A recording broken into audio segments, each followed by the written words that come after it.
Cricket రాజ్యానికి రాజు విరాట్ కోహ్లీ అయితే ఆ రాజ్యాన్ని ముందుకు తీసుకెళ్లే యువరాజు శుభ్మన్ గిల్.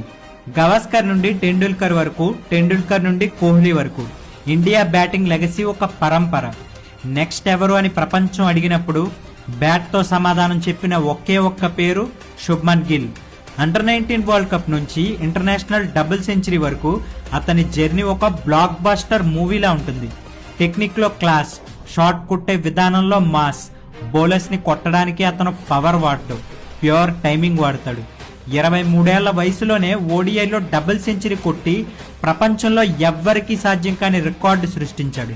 రోహిత్ శర్మ, ఇషాన్ కిషన్ కూడా కొట్టారు, కానీ యంగెస్ట్ గా కొట్టింది మాత్రం శుభ్మన్ గిల్లే.